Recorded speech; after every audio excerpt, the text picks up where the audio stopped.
Alright, so here's that field where I said this spring it was the video of mulch mastering another field, or mulch master mastered another field. It's that new 65 acre to us. It was, 30 years of grass hay. It is not taking off.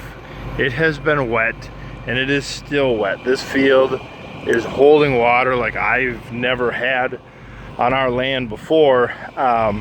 Compared to our soil, this is black dirt. It's black dirt. I'm so glad, look at that big stupid grub.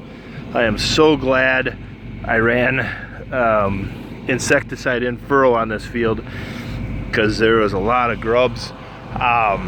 There's some good spots to it, but there's a big path through the field, big areas, where it's just the beans are not growing. You can see the little bit of beans that are here, they're barely rolling up compared to the field I just come out of yesterday spraying, where they're up to my waist and you can't see where there's rows.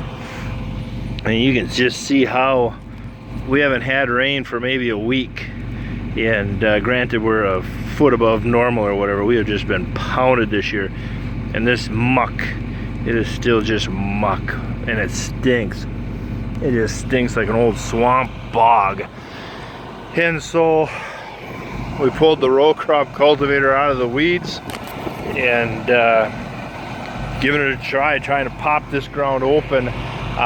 Even on this row, so my tire tracks, it obviously gets tore up really well. This row, it's hard to even see that it did anything, except you can see how it's opened up. Oxygen's going to get down in here and really help. That's the whole plan, is to get these top couple inches popped open and drying out. Start getting some heat in here. We're finally getting into some heat. We haven't been above 90 yet, where normally by now we've put up with a week or a week and a half of 95 degrees with 99% humidity and 80 degree overnights.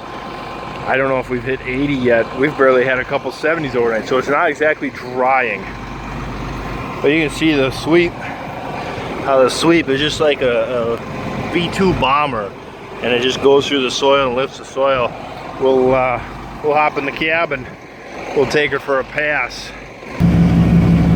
All right, you can kind of see how it's flinging off the one row there, and then it just lays right back down, and that's all right, but at least we're trying something.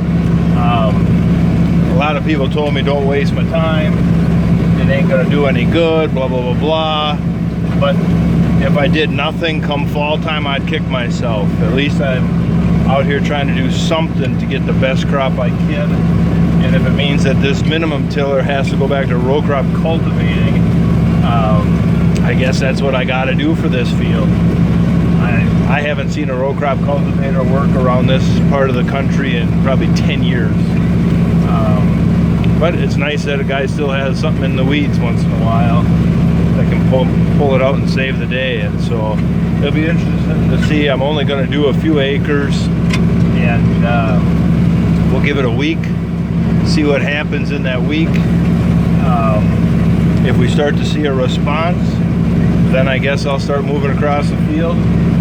If I see no response, well, at least the other people can say they're right, but at least I can still go to bed knowing I tried.